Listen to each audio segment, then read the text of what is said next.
服务员，您好，不好意思啊，我房卡忘带了，帮我开一下门吧。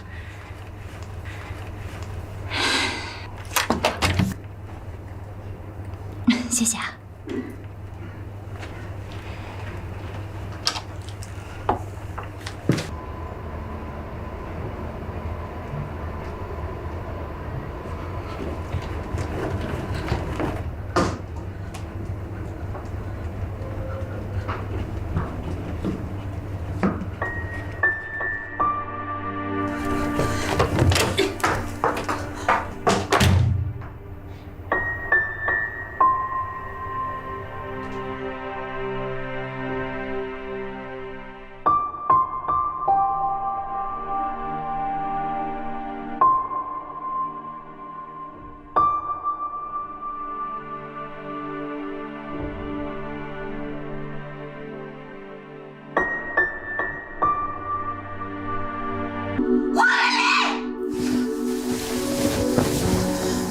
你们谁啊？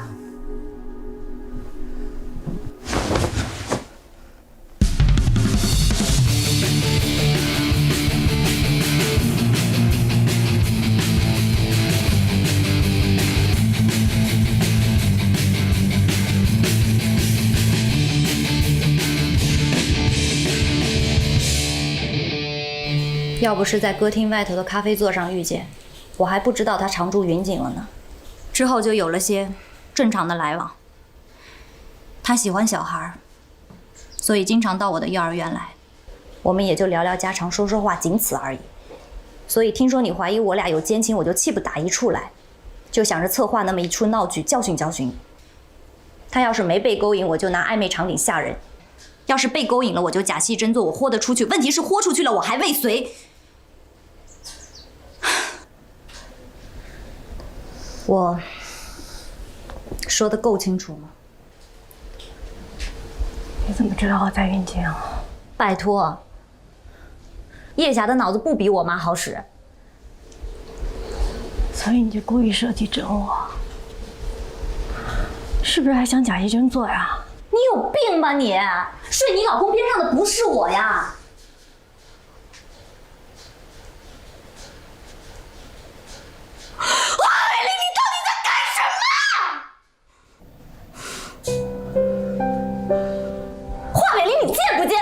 你出来嫖娼你！说什么呢你？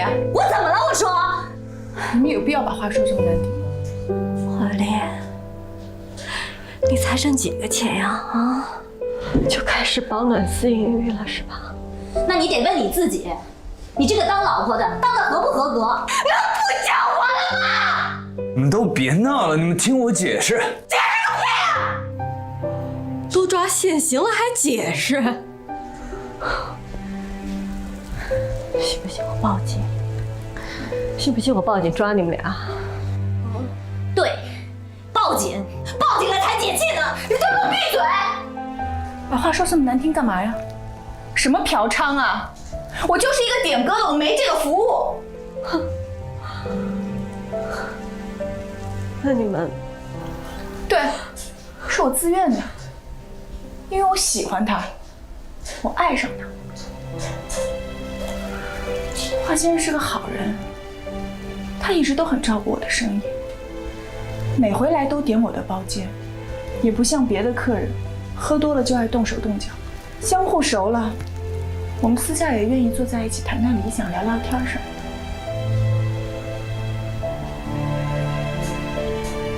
你是他老婆吧？听说你有一个5年不要孩子的计划，让他很有挫败感。哼，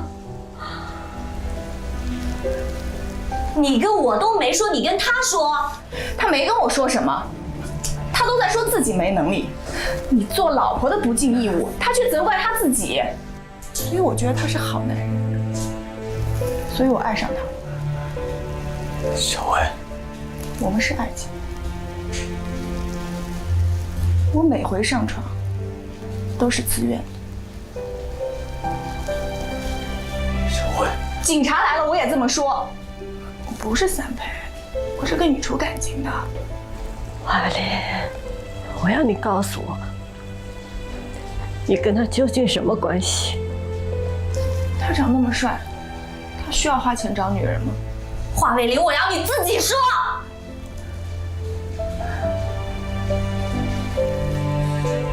报警！必须报警！他不是做这个。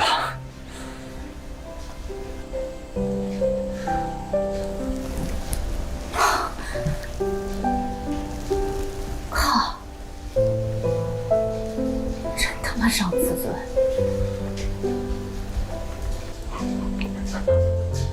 华伟林，你真行！你就算跟顾小薇出轨，我都觉得还有账可谈。现在让我手足无措，太让我心寒了。连搞个婚外情，你都搞得这么没品！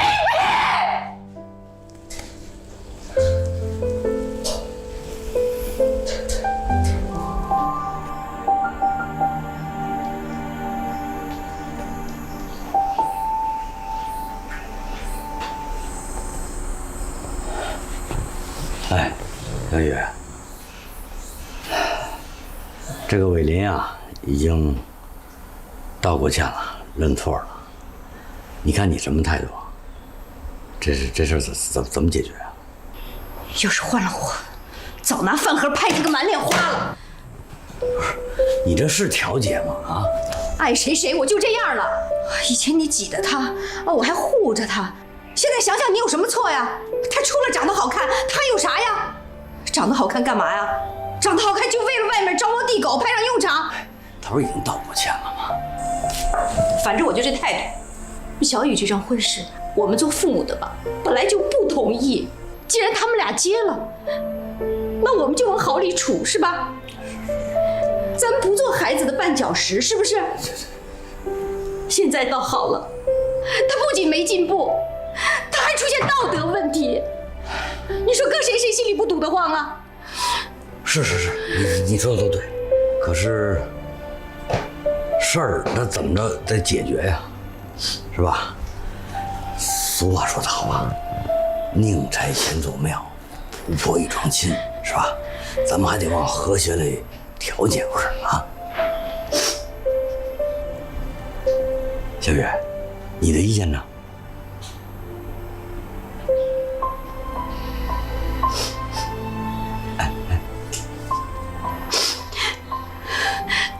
往河里调解行，那咱得亡羊补牢，咱得立规矩。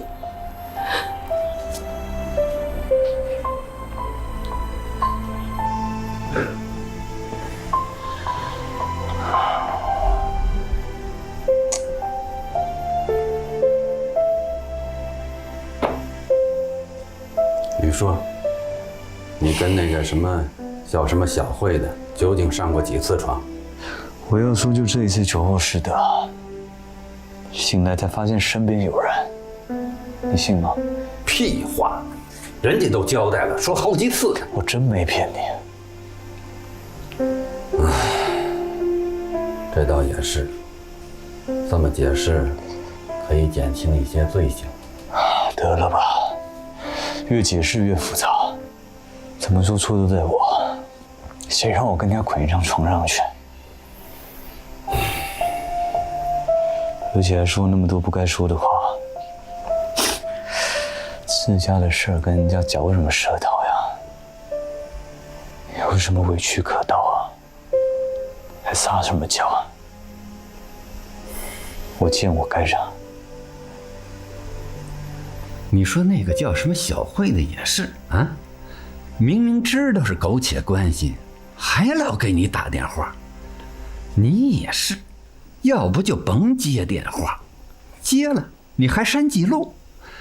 我可告诉你啊，犯罪人员毁尸灭迹的行为，往往就是公安部门破案的线索，你懂吗？我们你就没打过电话，我删的是顾小薇的。沈宇不喜欢我们来往，所以，算了，关键又不在这上。这让人揪了小辫子了，以后再想抬头，那就难了。你这日子不好过呀。要不，你就学学你妈，干脆呀，跟人跑了得了。你是我爸吗？你出的什么招呀？那你说怎么办呢？啊？错都在我，就算抬不起头，也得认了。你呀，你呀。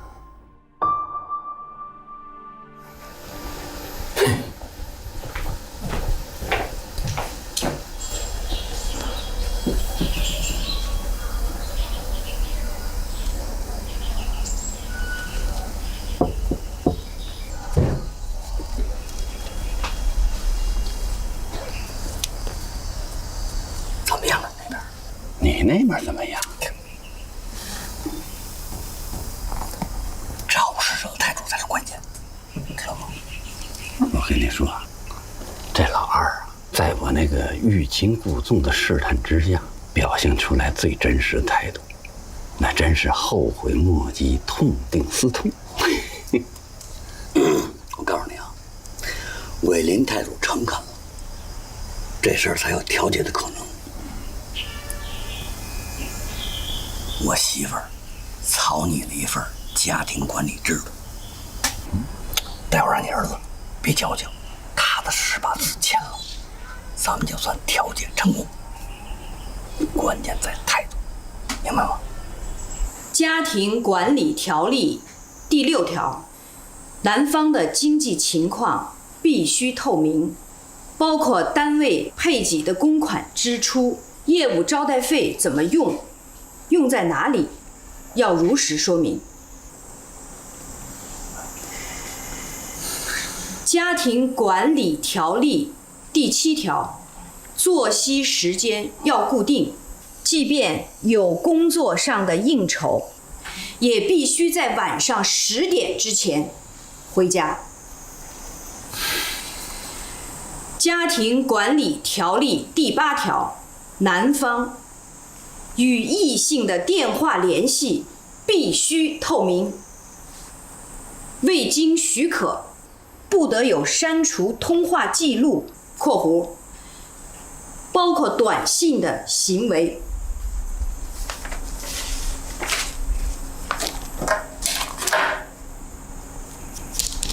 伟林，你要觉得这条款没什么异议，就把字签了吧啊！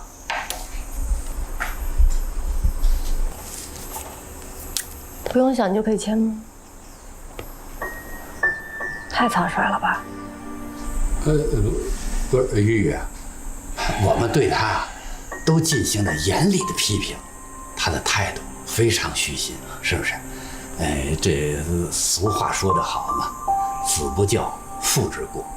你看，发生了这么多问题，我这当父亲的也是难辞其咎，是吧？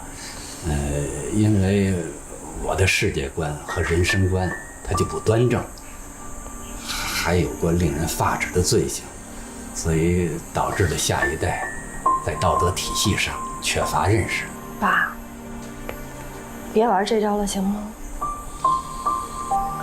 这不是我要的，我不要什么条例，简单粗暴的套个枷锁有什么用啊？那你说怎么办呢？我不知道，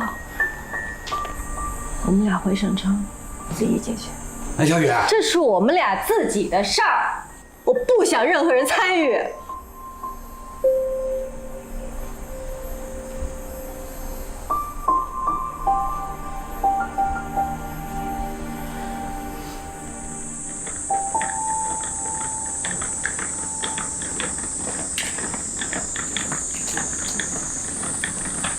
哎，美丽，沈宇，你也去银井了呀？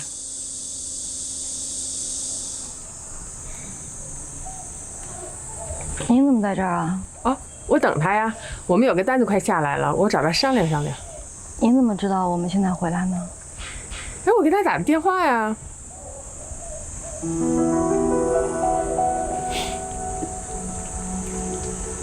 我们一直在一起，我怎么不知道啊？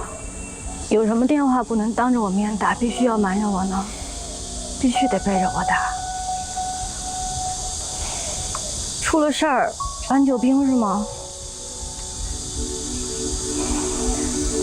是不是我们那点破事儿谁都知道，可是你们就瞒着我一个人是吗？不是这真宇，有谁啊？我。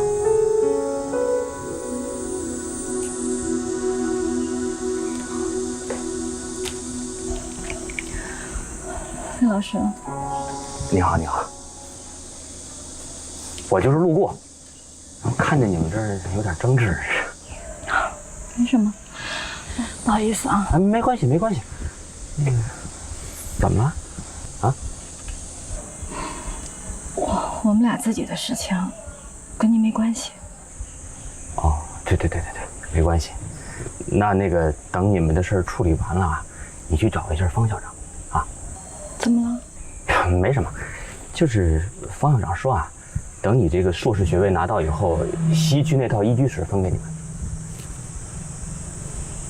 哎呀，这有争议啊，搁置，实在搁置不了就速战速决啊。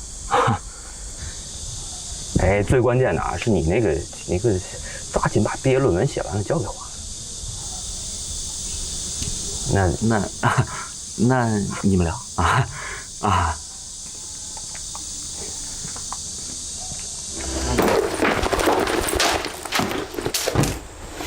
不是两个人的问题自己解决吗？解决在哪儿啊？事照做，班照上。你这是解决问题的态度吗？我都说了错全在我，认打认放，我还怎么个态度啊？耍无赖是吧？杵这儿一滚刀肉，油盐不进，我怎么罚你呀？那要怎么样？你说句话，你说什么我都任性。我要你说，我都说了错全在我，错全在你，你还有理了？我没说我有理啊。没理你嚷嚷什么呀？好，那我小声说，都是我的错，都是我。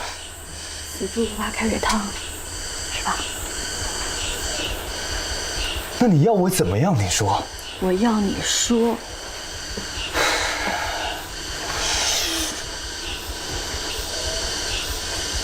说话。说话。你现在连话都懒得跟我说了，是吗？我不知道该说些什么。华伟林，我就是要你一个态度。我要你一个态度，你这副嘴脸对我，太让我失望了。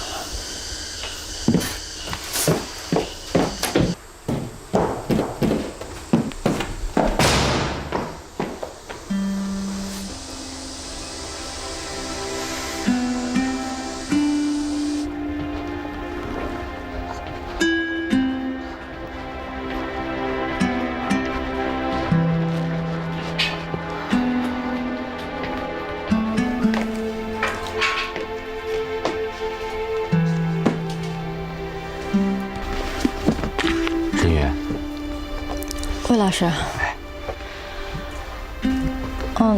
论文我正在赶，明后天应该就能交了。啊不，我不是问你论文的事情，那个，你还好吧？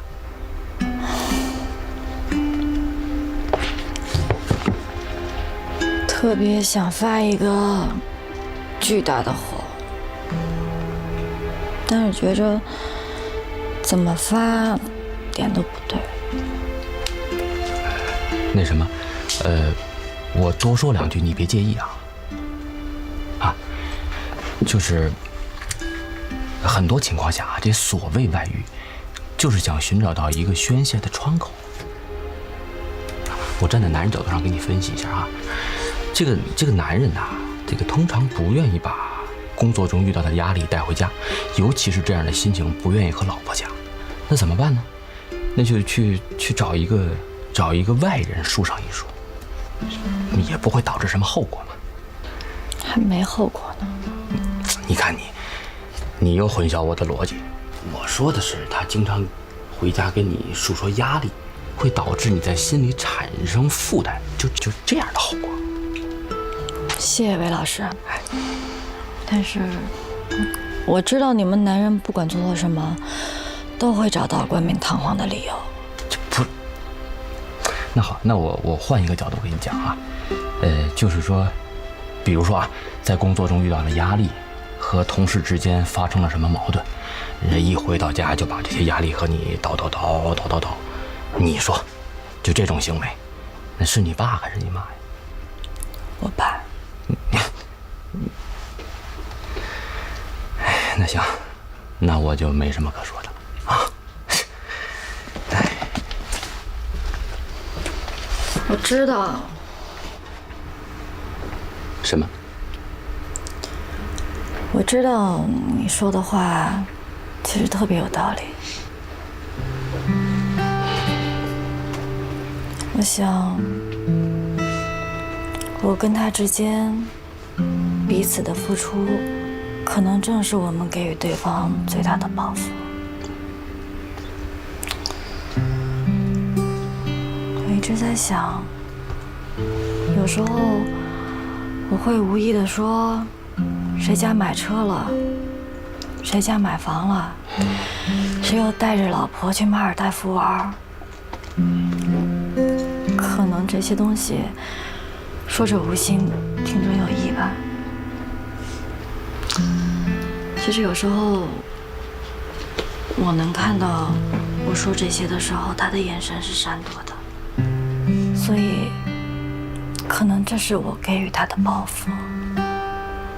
这些话他又不能对我说，即使说了，男人要面子，他会觉得我会不高兴，他也会挺受伤害的。所以外遇，穷其所有，也顶多就是一个外遇啊。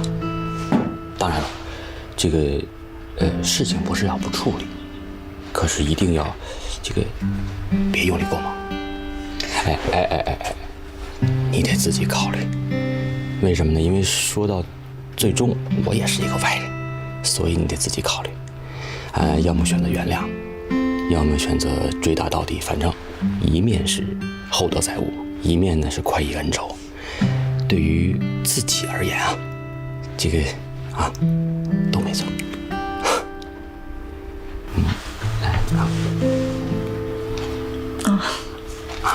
谢谢。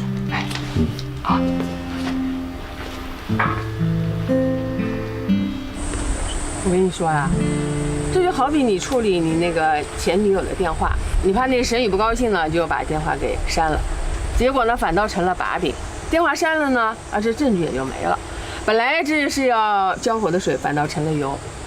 你们男人就是太自大了，老把自己的那点什么委屈啊、迷茫啊、忧虑啊，通通都压在心里，那实在是憋不住了呢，宁可跟那个陌生人叽歪，也不愿意跟自己的老婆说，老觉得自己的老婆都是天底下最脆弱的啊！你苦恼他就忧虑啊，你辛苦呢他就崩溃，至于的吗？姐，你这都说到哪跟哪了呀？我跟你说啊，我是在教你呢啊！你就这么跟沈宇说啊，是那个叫什么小慧对不对？这一听多半也是个假名。就说你跟他在一起啊，你是找他，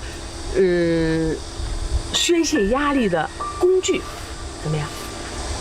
可是姐，你这逻辑，男人出轨都是源自于家庭的压力啊，你不觉得这有点太猥琐了吗？我不是让你把这个责任一层一层的往外推吗？这不是老祖宗留给我们的智慧吗？这对人不公平。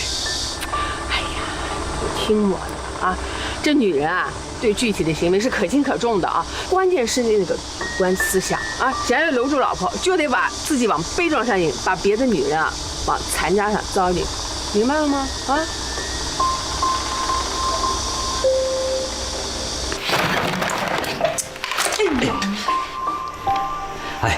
他们出的什么单口你不知道，你这哪句话说错了，这不添乱吗？你这。合着电话都不能打了啊？做父母的问问情况，那有什么对不对的呀？哎，你说你个半老头子吧，你这是比女人还忌讳，真是。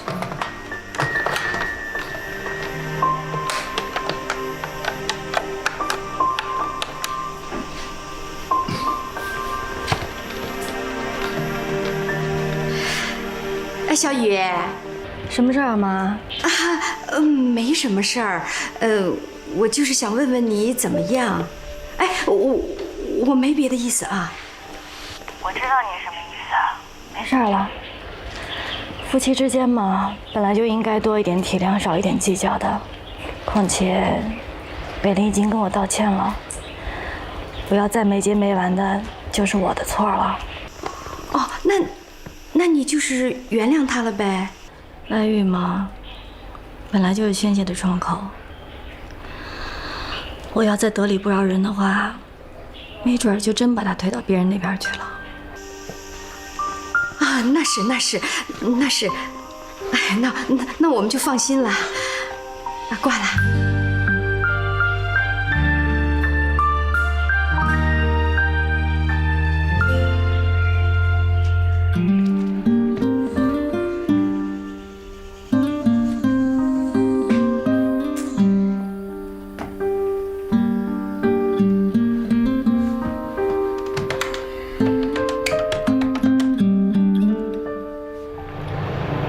喂，伟林，爸，我跟你说，关于那个得道多助，失道寡助啊，我有什么话你就直说行吗？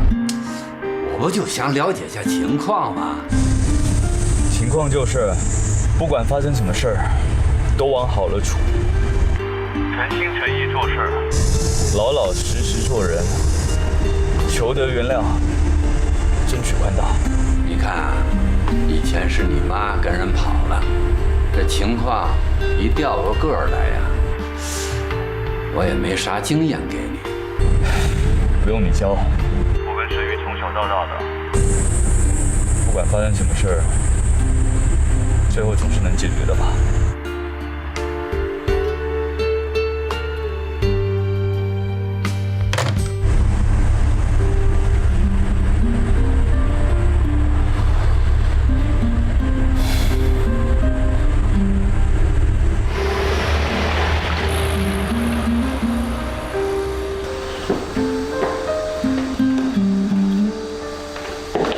回来了。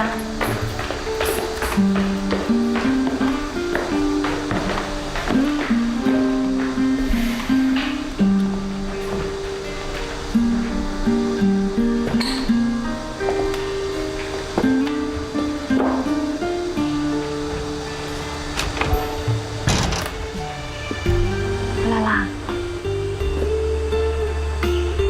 一会儿去学校食堂吃吧，楼道里不让生火了。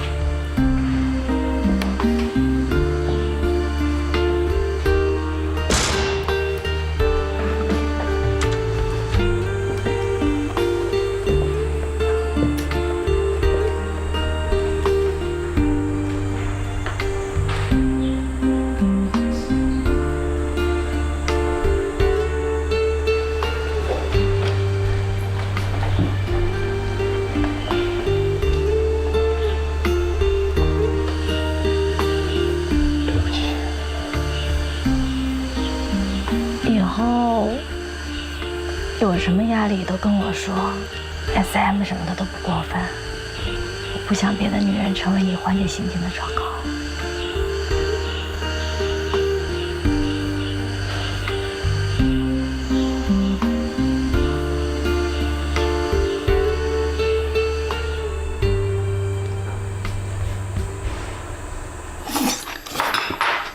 哎，分析分析，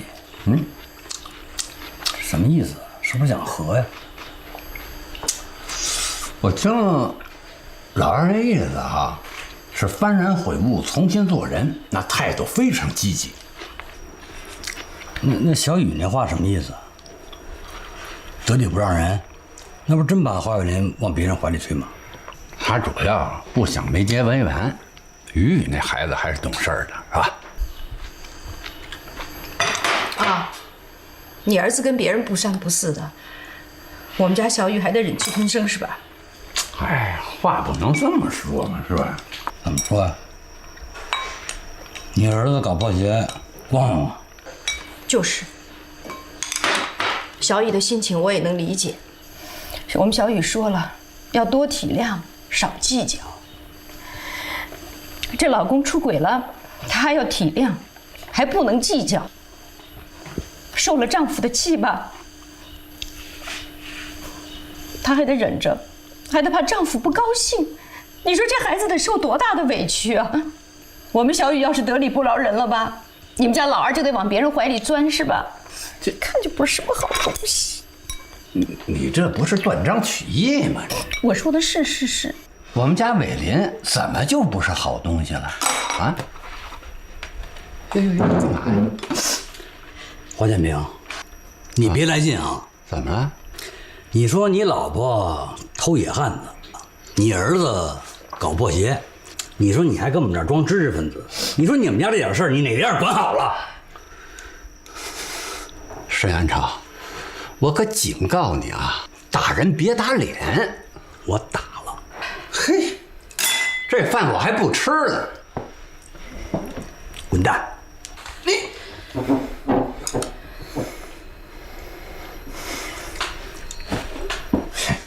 我呀，不跟你们这些没文化的人计较。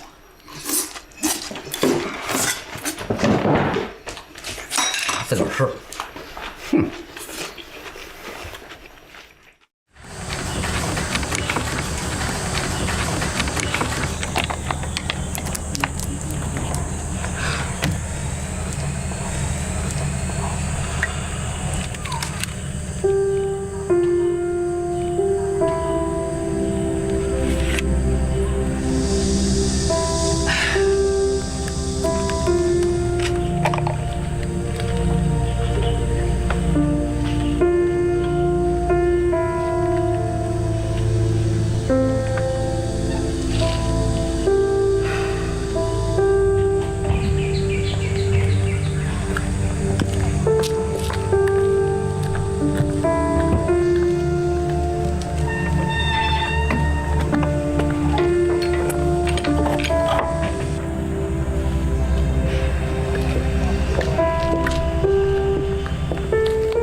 小薇，那天在医院里，我不该冲你发火。见到孩子受罪，哪个当妈的不气急啊？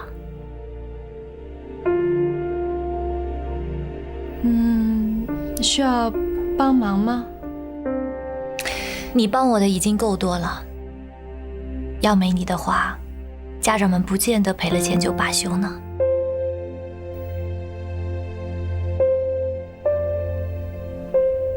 没事儿。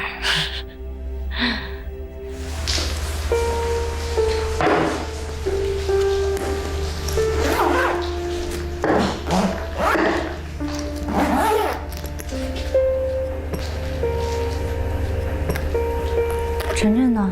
在楼上做功课。小薇，这个铜牌能不能给我留着，做个纪念？许可证都被收回了，又不是什么光荣的事情，还值得留念吗？对我来说是个难忘的经历。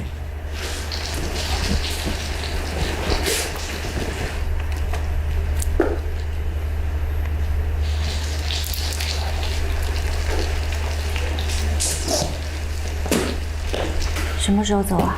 明天一早，火车。对不起。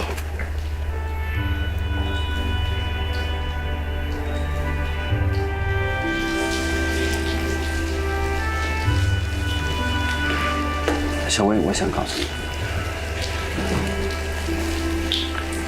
这是我来中国的唯一一份誓言。不管怎么说，你给了我一个新的人生，一个新的开始，我应该谢谢你。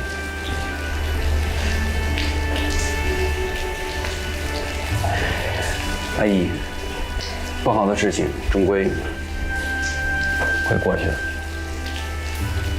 谁都不会就这样结束，会好起来的，都可以重新开始。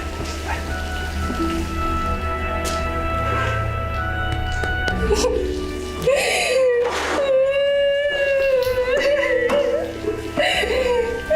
知道吗？这个就是洁癖，知道吗？那个扁豆它就应该绿油油的，否则我看不舒服。结果我舒服了，孩子们都中毒了。我这个人啊，就是一个破烂命，他满身都是太太的毛病。行了，事情都过去了，别再哭哭唧唧的。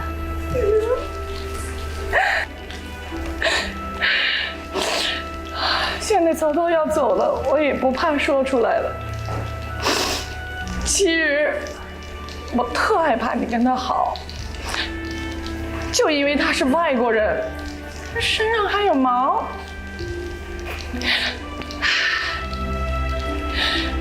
偏执、不容人、钻死牛角尖、洁癖，这什么毛病啊？其实说白了，这就是自虐。自己把自己搞得脆弱了，演得开心。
知道你跟那个姑娘，你再这么说，我真跟你急了。跟我急？华伟林，你说你要跟我急吗？这事儿我还真得跟你掰扯清楚了。我哪句话说错了，哪句话让你不舒服了，你要跟我急？你跟别的女人上床当老婆的一句话都不能说吗？够了！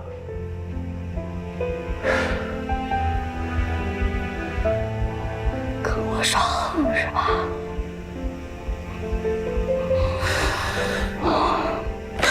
华美丽，你打死我呀你！啊！有本事你打死我！你打死我！你打死我！你打死我！你打死我呀你！啊！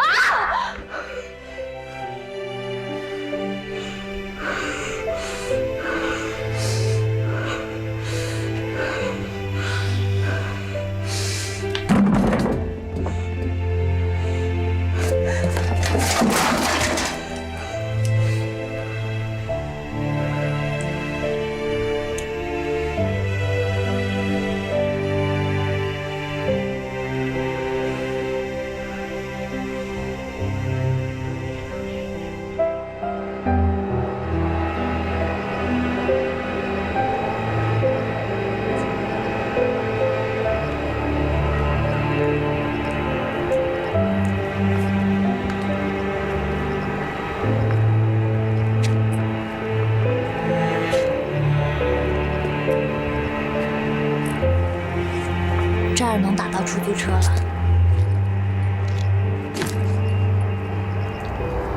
我们先回去了，我怕一会儿看你上车，我会舍不得，就不让你走了。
执照也吊销了，钱也都赔光了，这日子怎么办呢？以后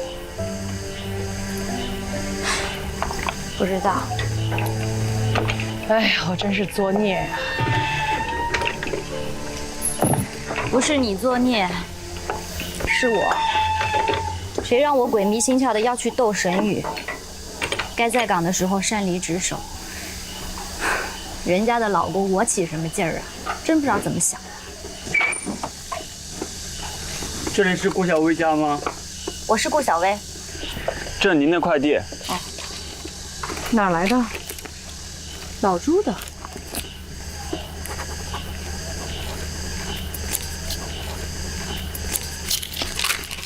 谢谢啊。谢谢。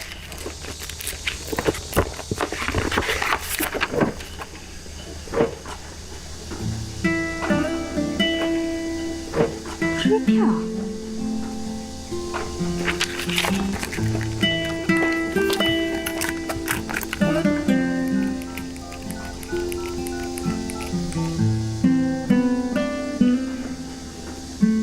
快递收到了吧？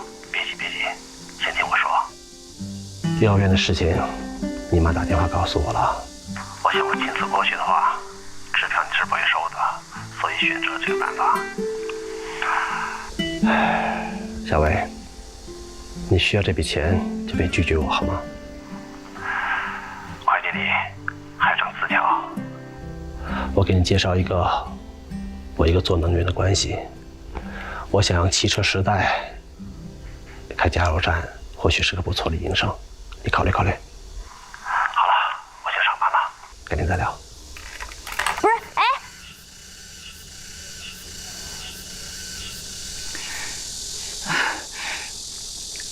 我没让他帮忙，我就告诉他一下情况。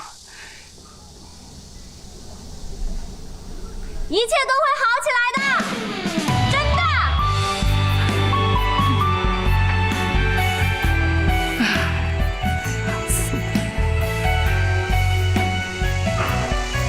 一切都会好起来。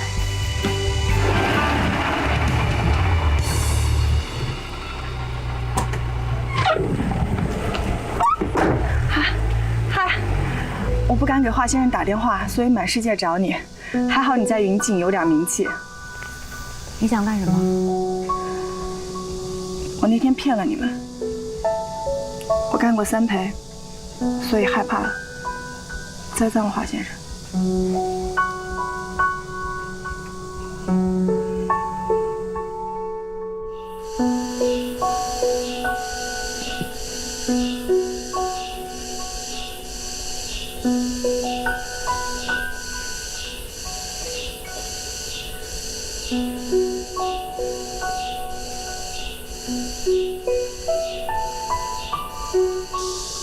没想到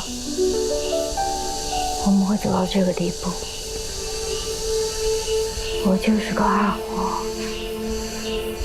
一根筋拧上就会歇斯底里的二货，真的。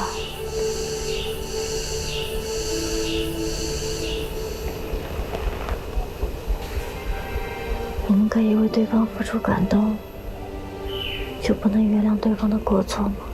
对不起，是我不冷静，拱你火了。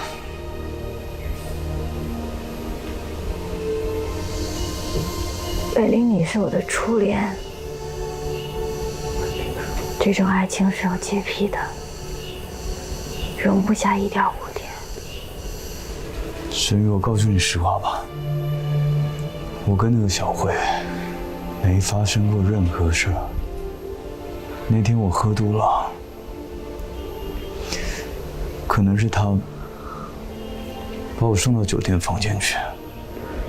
我真的是醒来之后才发现他在边上。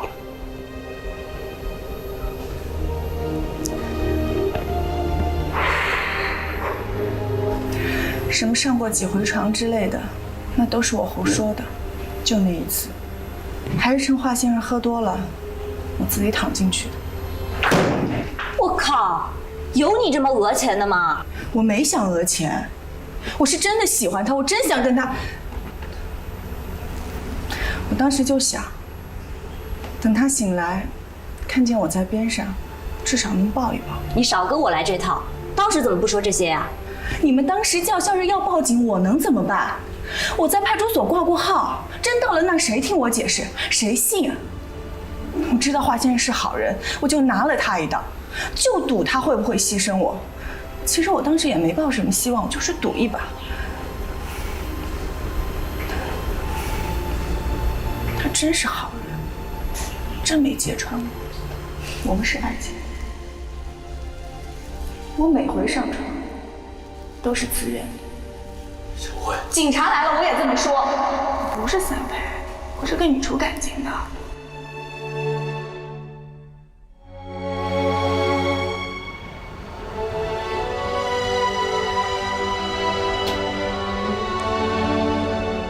你是说，你怕我们真的报了警，他会有麻烦，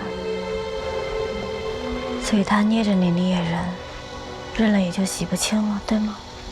他们背井离乡，也挺不容易的。真是个大好人。行了吧，我挺后悔的。家里那些事都是隐私，我跟他说什么？你没错啊，男人嘛，都不愿意把压力带回家，所以很多心情不能跟老婆讲，只能对外认诉，是吧？对不起。所以你委屈了。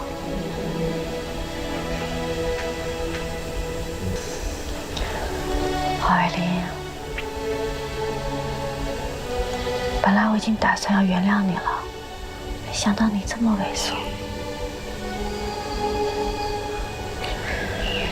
犯了错不检讨也就罢了，还要把自己弄得这么悲壮，把别的女人说成烂叉叉。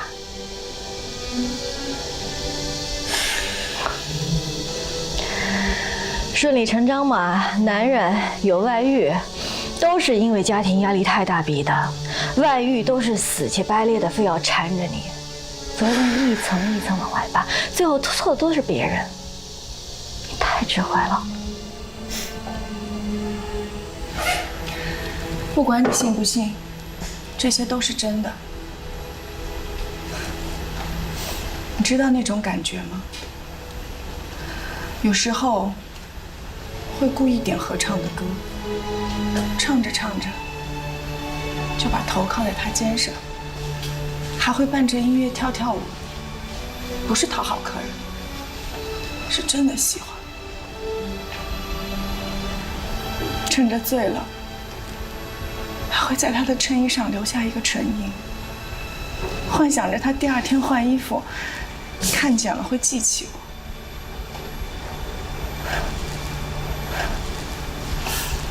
神经病死！从那件事之后吧，越想越害怕。我觉得华先生挺好的一个人，别夫妻关系因为我给破坏了。所以我觉得我得把这个情况说出来。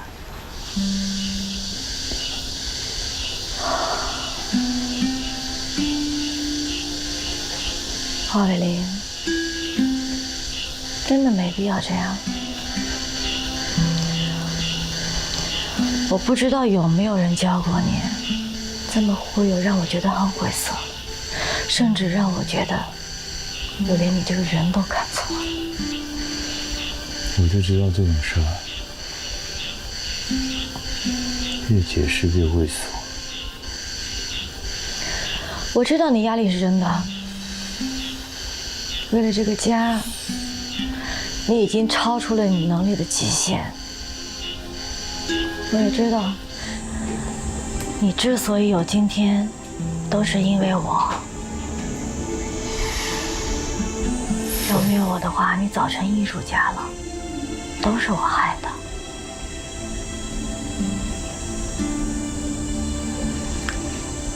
深远，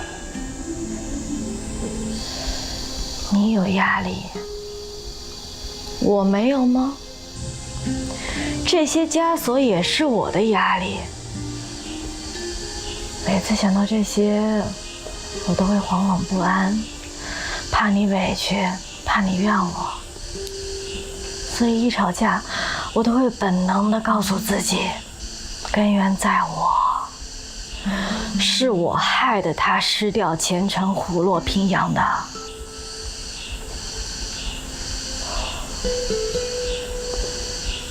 别的女人对老公有要求很正常，可我敢吗？我不敢。生活过得再紧吧，我也要故作轻松。我怕你觉得我计较，你不舒服，我也会觉得压力很大。这些年我承受到现在，难道我不委屈吗？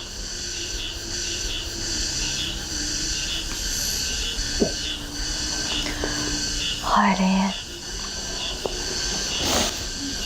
再这么下去的话，我真的会怀疑我连人都看错了。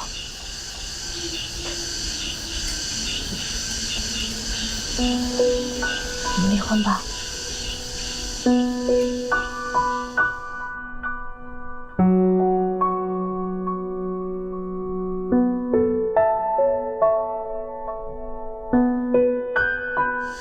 离了婚，大家都记得了。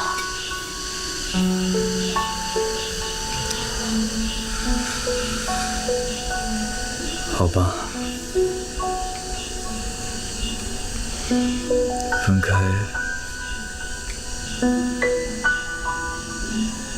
可能会好一些。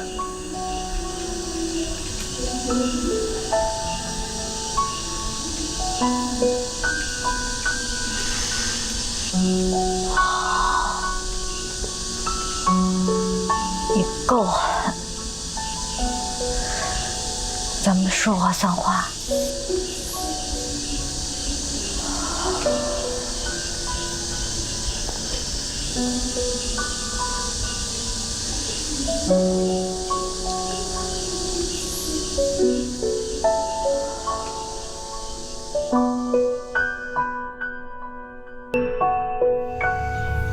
哎呀，我这心里还真是七上八下的。哎，你们俩真能确定他们和好吗？电话不是你打的吗？你不是也说我们小雨不愿意没结没完？老二在电话里的态度非常端正，是吧？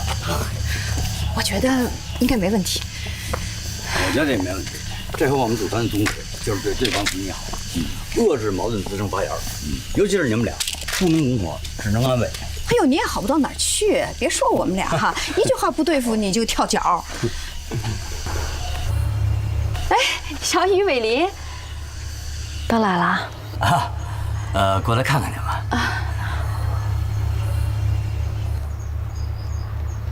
哎，你们俩怎么了？正好本来是想给你们打电话的，正好你们来了，我们俩办离婚去了，费用合计是49块钱，挺不值钱的。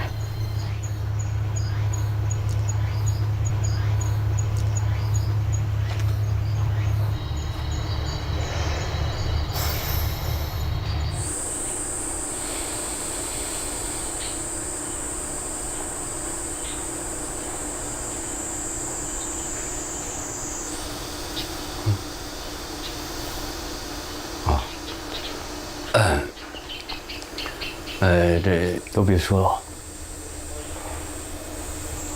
我跟沈宇已经商量过了，问题解决不了，就别成为对方的心结。离了，应该就可以轻松一点了。华伟林，你个混账玩意儿！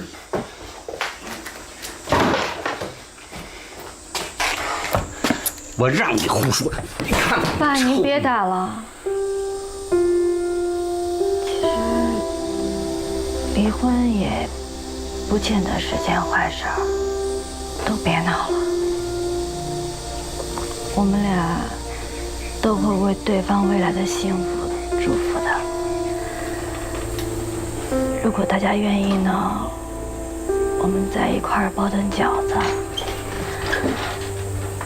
毕竟以后我跟伟林还是发小，你们也还是老同事、老邻居，这不挺好的吗？这就散伙了？爸，我给钟丽梅打过电话了，不跟她做公司了，太浮夸，不适合我。我跟你回云锦。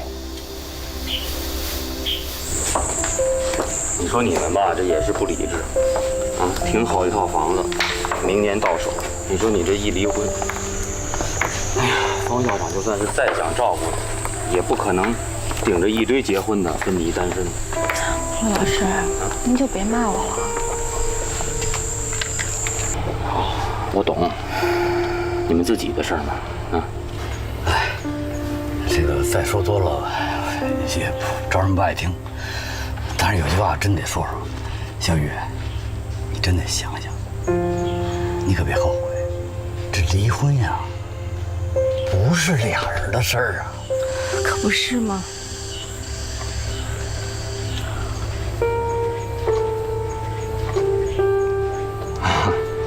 那个啊，伯父、伯母，你先在这等我一会儿，我去把车开过来啊。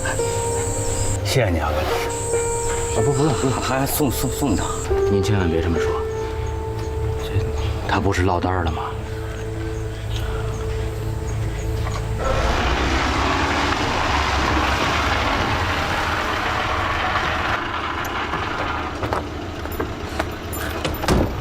沈宇，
走了。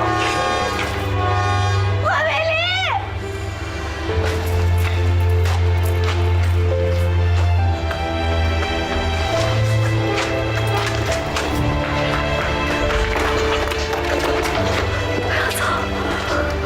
不要走，我错了，你说的都对，你没有出轨，是我冤枉你了，你不要走好不好？都过去了。没过去，真的是我错了，你别生气好不好？真的是我错了，原谅我。谁都没有错，沈月。离婚前我想挺多的，我是对自己失望。你挺好的，真的挺好的，是我错了。可你一直在不安。对，从头到尾都在不安。包括5年不要孩子的计划，都是因为不安。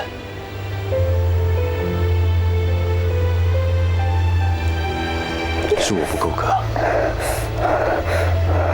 我没有做丈夫的能力，我唯一能给你的就是我自己，所以让你更害怕，所以让你更不安。我说过，男人不能逃避，我做不到。力不从心，让你对生活更害怕，所以不安。华美丽，我们都为彼此付出感动，为什么不能原谅？可能感动才是最大的包袱吧。我害怕在我嘴里出现消极的声音，怕说出兑现不了的话，触碰你让你害怕。我是有感受的，有好几次你说谁又买了什么，然后戛然而止。你更害怕一个无心的话题触碰我，让我受伤。如果身为一个女人，张家长李家短的都不行，我是不是太差劲了？沈远，为什么我们的爱情得来不易，在婚姻面前就不堪一击？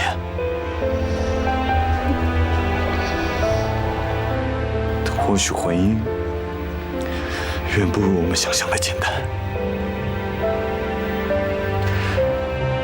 分开也好，